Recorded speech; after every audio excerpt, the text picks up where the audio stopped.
Hello everyone, and thank you for being here. You're watching an episode of Rawsomely Healthy Pets TV.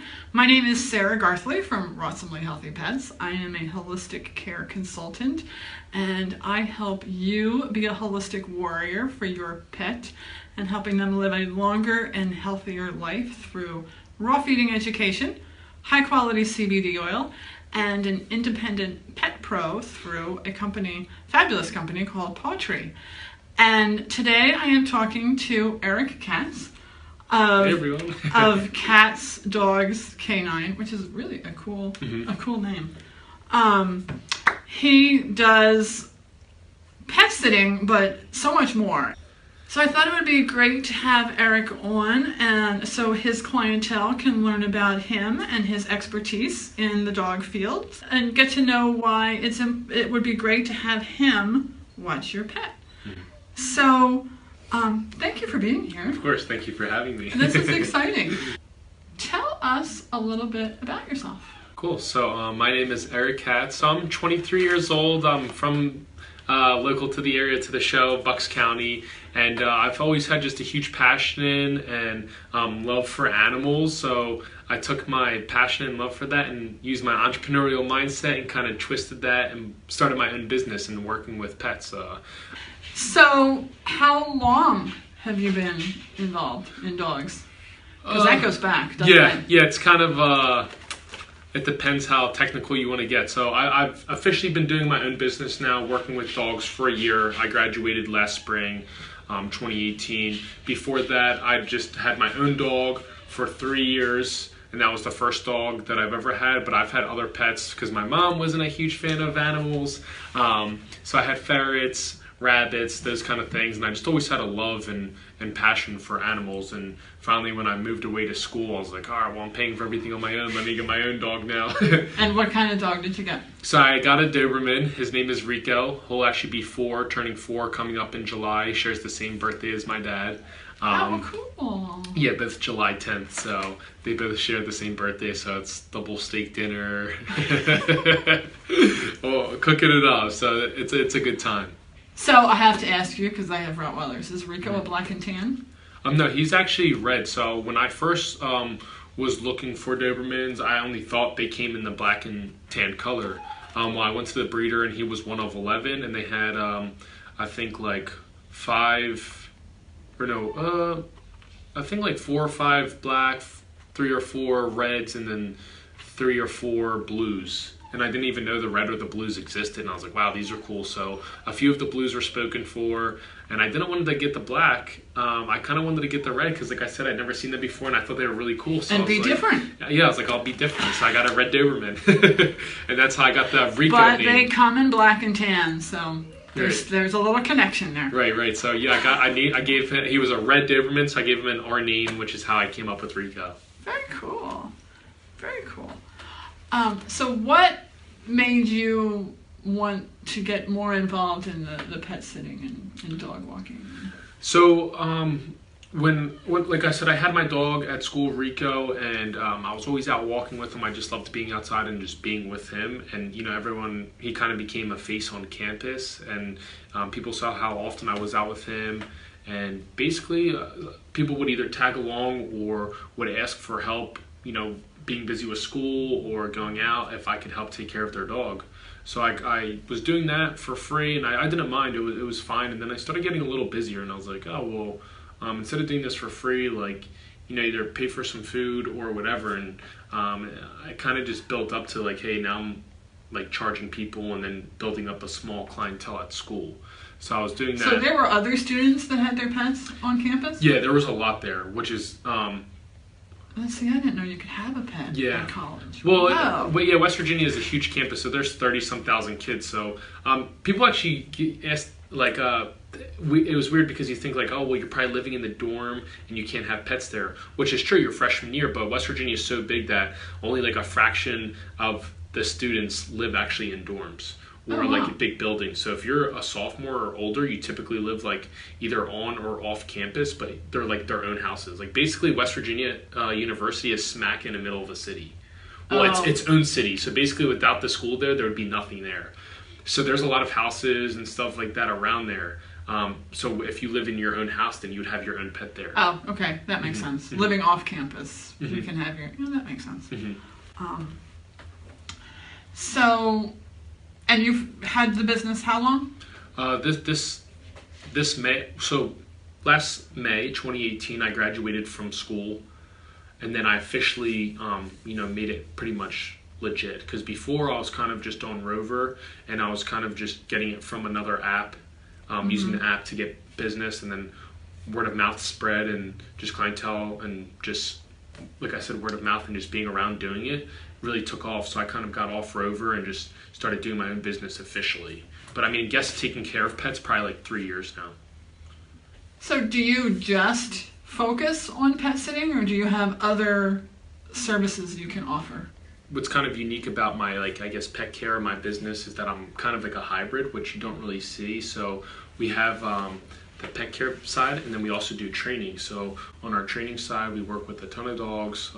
We do our regular house pets, but we also do sport dogs. So we do Schutzhund, which is obedience, tracking, and protection, bite work. But when we also do a lot of house pets, obviously local, but we have a lot of people that come and travel crazy distances, 5 hours from West Virginia, 3 or 4 hours from Maryland, 3 or 4 hours from New York, Long Island. So we have people come all over within the neighboring states to come train with us. And we kind of have two options that we do with training. We have our 8-week course, which, people come once a week, and we kind of are like training you how to train. Which is interesting, and that's cool for people if they're like more involved. They want to be more involved with their dog, or learn how to train a little bit, or kind of focus more so on the obedience. But we have our other option, which is really popular, our 2-week board and train, which basically is we take the dog in for 2 weeks, and they kind of do like a little doggy boot camp, I guess you could say, and we work with everything on leash as well as off leash. So the amount of work that we can get done within those 2 weeks, and when I'm referring as to we, talking about me and my mentor, Joe Moldovan, who has almost 50 years now of working with dogs, experience with dogs. We are the ones that do the training, and basically what we can get done in those 2 weeks would take you 3-4 months to do. So, and that's not even a guarantee. It could take you longer. So educate, because I've always heard, like, don't do the board and trains, because then it's not, they're getting the training from you and not from the owner. Right. So how do you work with the owner when this boarding is done so that the dog is now listening to them? Do you work with the owner, or do you just go, here, your dog's done? Yeah, no, that's actually like extremely great point. Thank you for bringing that up. Definitely, because people think that dogs are like cars, but they're not. You can't just send them into the shop, you tune them up, and they start running. They're not like that. They're not a machine. They're a living, breathing, thinking creature. They have a mind of its own. So when we do the 2 weeks, we're training the dog to understand, basically rewarding behaviors that we want and correcting behaviors we don't want. Simple as that. But now the dogs will listen, and they're trained for us. And the biggest thing is, teaching you to understand and how to train and work with the dog, because like we said, we'll train the dog and they'll listen for us, but dogs will revert back to their old ways if they can. The important part is, though, is following up with the training to make sure that they don't. So basically what we do is like a 1 hour or so follow-up lesson. So when you come to pick up the dog after the 2 weeks, you would come in and we show you the obedience and the training that we've done, and then we kind of show you what we do, and then we have you starting to do it. So you're out there doing the obedience with the dog and understanding how we work with everything. And then you can come as much as you want, pretty much 4 or 5 lessons for free. After that, we don't charge. We haven't really had anyone come more than that. I think like 3 or 4 probably is the most that people come. It's funny because sometimes people will just pick up the dog and we never hear from them again, so we don't know if we did such a good job that they don't need us, or we did such a bad job that they don't want to deal with us. So we'll follow up with them, and sometimes we just don't hear back. But It's really, really important to follow up with the training, because people just expect that, oh, the dog's going to be trained, and they're not. You have to follow up with the training. So that's really important, that you come back and you train with us so we can show you what to do. And we do also go out to people's houses too to follow up, because we'll work with the obedience here and work with what we can here. But sometimes when dogs get back and revert to their old ways at home, we like to fix those issues of, counter surfing or jumping at the fence at a certain spot. But we fix a lot of those issues here and get to teach the dog to understand, like, no means no, so stop doing what you're doing. Cool. Yeah, we do balance training. So we do positive reinforcement, and we reward the behaviors we want. And for the behaviors we don't want, we use the proper form of punishment. And that doesn't mean that we're hard on the dog or we're cruel. Punishment doesn't have to be mean. It's just finding a correction. Yeah, a correction. So basically, just like telling your child, no, don't do that. Right. So we use prong collars and we use e-collars. They're the safest tools you can put on dogs. They look scary, especially the prong collar, and they look scary, but they're really the safest thing that you can put on the dog. And it's kind of something I used to explain to people. So when we're training with dogs is taking out the trash, right? So you have to teach your kid how to take out the trash, right? So when he's taking out the trash, you got to show him how to do it. And when he does, you might give him the money, or you can have his dinner or play his games, right? So he understands how to take out the trash. Now, when he doesn't take out the trash, what do? You have to say, hey, like, you're in timeout, you get a punishment, whatever. So that's kind of the way we train. We just don't say, hey, like, you get your punishment, but that's not fair to you if you never knew how to take out the trash. So we're very fair about how we do training. People think balance training is so cruel and unfair, but we're very fair to the dog. Yeah. The e-collars are really good for the distance work. Yeah, essentially what it is an off-leash leash. Because you have to have control of your dog, and if they're on leash, you have the control on your dog. But when you're working off leash, how do you control a dog if there's no leash there? Now they have that freedom, and dogs might only be so interested in the treats for so long, but what happens when they're not? Right. And there's got to be some sort of correction or a punishment, but you apply it properly. Right. And they have to understand what it is first. So people do sometimes, our dog runs away, we turn it all the way up, and yeah, but that's not fair, because they just never knew what come here meant in the first place. Right. Or they're running from the pain. Right, because they don't know what it is. And like I said, we teach them to understand how to turn it off. I'm running away, the correction comes on. I start coming back, the correction comes off. All right, I'm going back to mom and dad as fast as I can. Right. For the pet care, which I do solely by myself,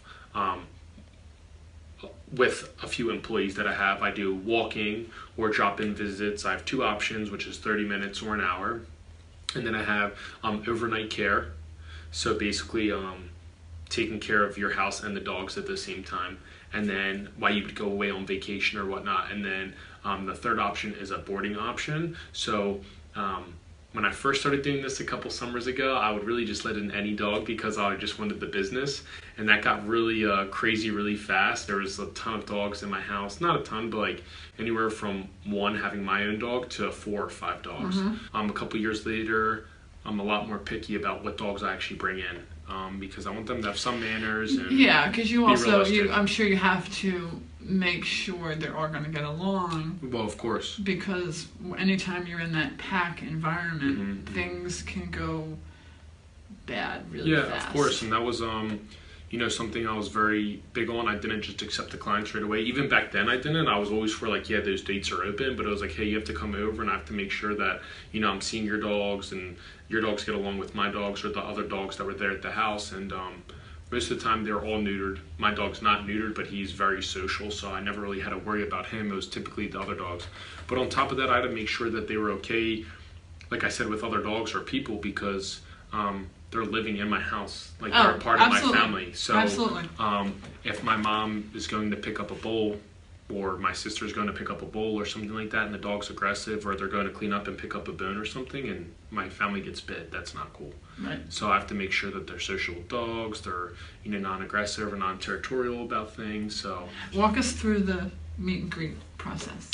How it goes for the most part is people will reach out to me via Facebook, Instagram, my website, email, whatever. And then from there I try to get on a phone call with them and just talk a little bit more about it, and from there basically just schedule a meet and greet And from there, I would typically, if it's a walking or drop-in visit or house care that I'm doing at their home, I would go to their house so I can see, what their routine is, meet the people, meet the dogs or dog, and then, see their routine between the house or where they go out or where the water is or the food or where the walk is, just so I can gauge, how it's going to be and make sure that they're a good fit for me.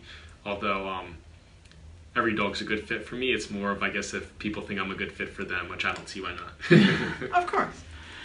So, you brought up a good subject. You have a very special quality that really helps you excel in pet sitting around strange dogs with your background. So, tell us a little bit about that.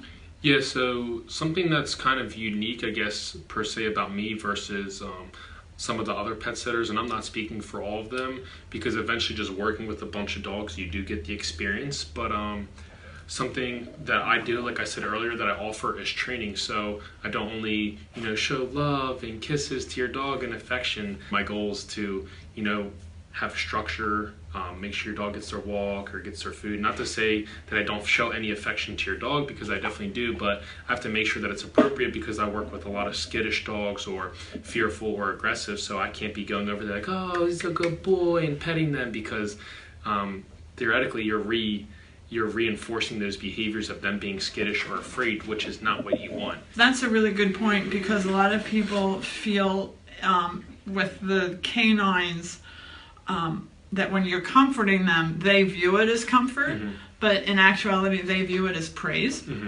Right. So when a dog is insecure, being normal is probably one of the best things for them to do. So that's what you're pointing out is really, when you have that experience, is really important. So how do you protect yourself and the client in that situation? Yeah. So first off, I think one thing that's important is kind of having references. And when I first started, I had a few references, a good amount. But now that I have my Facebook up, I have my own business page there, and I have a bunch of reviews and references there. So that's just proof and credibility there to go and see all the reviews that I have. Yeah.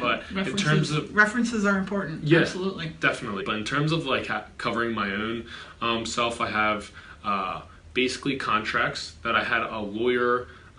I might be butchering it a little bit. I forget exactly what it is, but she was a lawyer, but she's also extremely involved in the dog world and the sport world. She was a representative for one of the very big dog companies. I have insurance. I'm licensed and insured and bonded. So what's the difference of being insured versus being bonded? Right, so being insured covers basically the dog itself. So if the dog were to get in a fight and it needed to get stitches, or it got hit by a car, that basically covers myself. Okay. Bonded is kind of something, from what I was explained, which would be important for the house sitting aspect more so, or the dog walking. But basically, if the clients felt that as though you had stole from them a vase that was $5,000, when in reality I didn't take it, then I'm bonded, so I have that coverage. You're obviously insured and bonded, and it's important for, when you're looking for any pet sitter, be sure to look for insured and bonded. Yeah, which brings up a good point.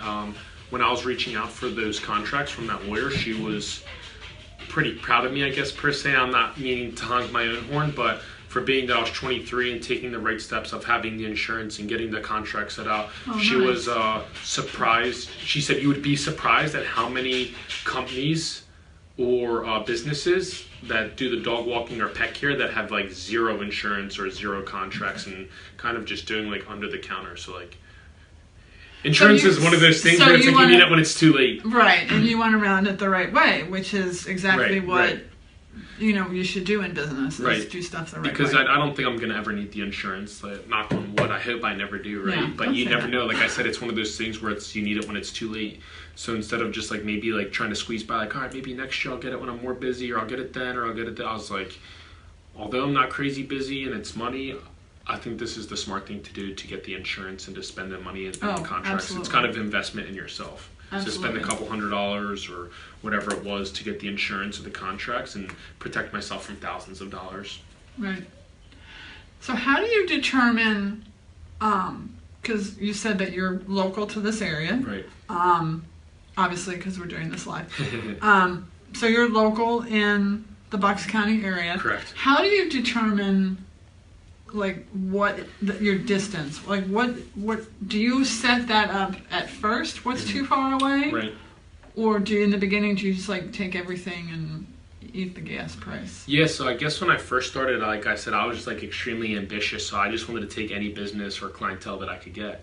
So I was just driving all kind of crazy distances, and on my Rover app, I had it for up to like 20 miles or something wild. But basically, I was just accepting any business.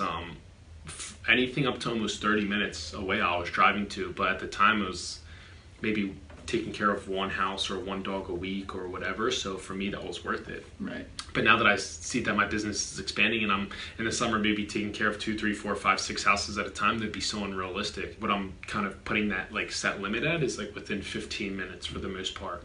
I have that 15-minute drive for the house sitting or the dog walking, because anything more than that is crazy, because you got to think, right, for a barber or you get your hair cut, the barber has their appointment for 12 o'clock and 1 o'clock. So 12 o'clock comes in, they cut the hair, it's 1 o'clock. 12:58, they get out of the seat.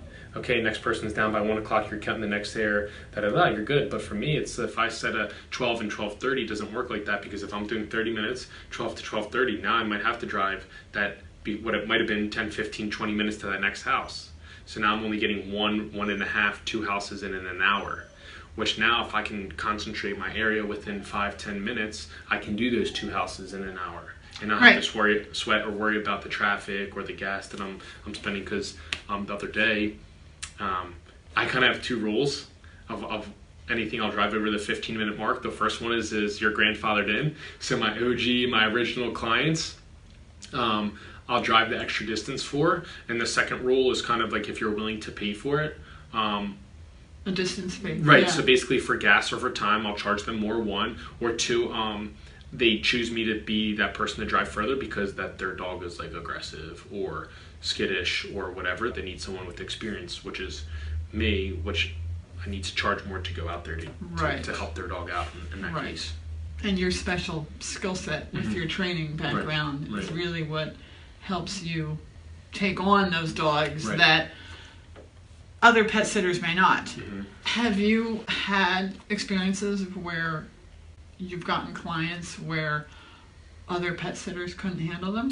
The dog? So a friend of mine, his family, I take care of their dogs, super sweet, 2 labs, awesome dogs.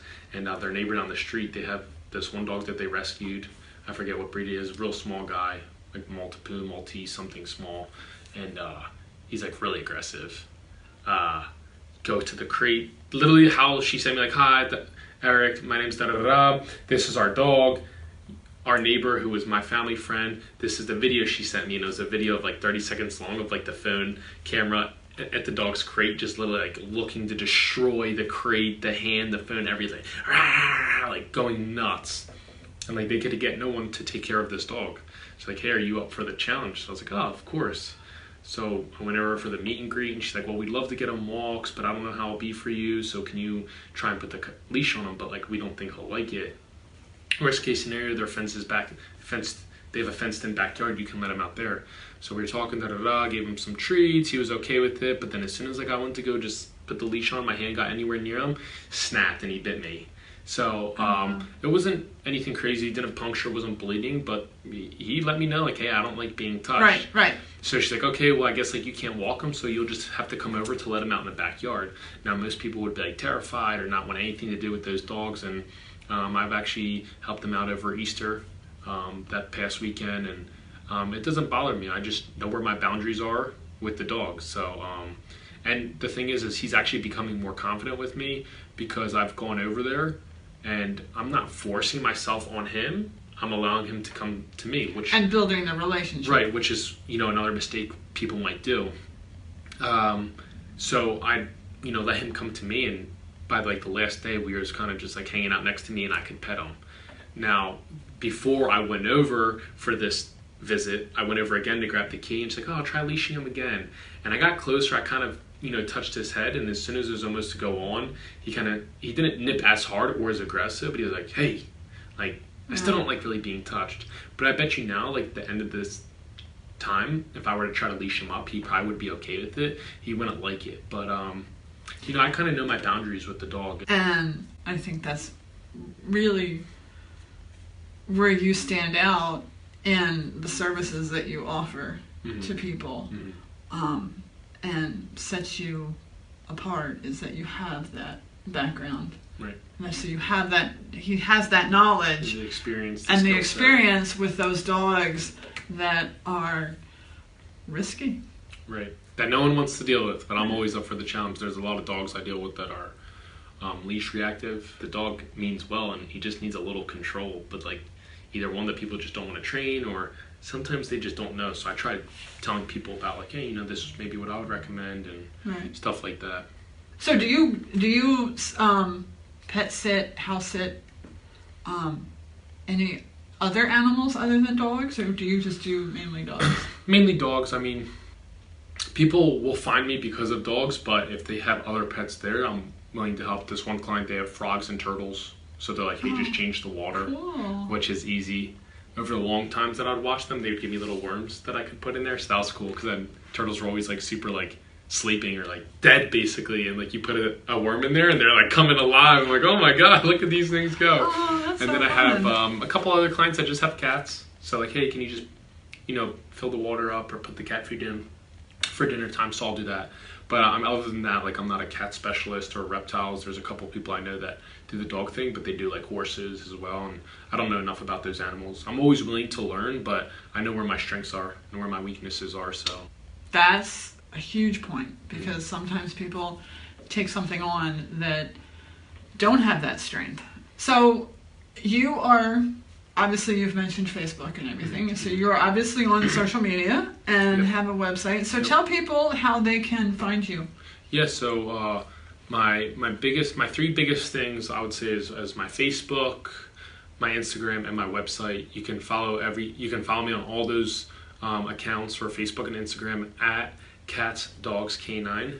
My website is katzdogsk9.com. So basically, kind of how I got the company name is my last name, Eric Katz, and then I like dogs, so Katz Dogs. So originally it was Katz Dogs, just plain, and I think like an Instagram was taken and the website name wasn't there, so I was like, oh, so I had to kind of rethink things. So I had issues making the LLC for my company name. There was just too many moving parts, and I searched Katz Dogs K9, so I put the K9 at the end, and there was nothing on Facebook or Instagram or website or LLC, so I was like, cool, let's do it. Well, thank you for being here, Eric. Yeah, that was amazing and great information about not only your business but the training, so that was wonderful. And again, if you are listening and in the local area, find Eric at Katz Dogs K9. So thank you again, everyone, for being here. You have watched an episode of Rawsomely Healthy Pets TV. And remember, be fierce about the food you feed. Bye. Peace, peace.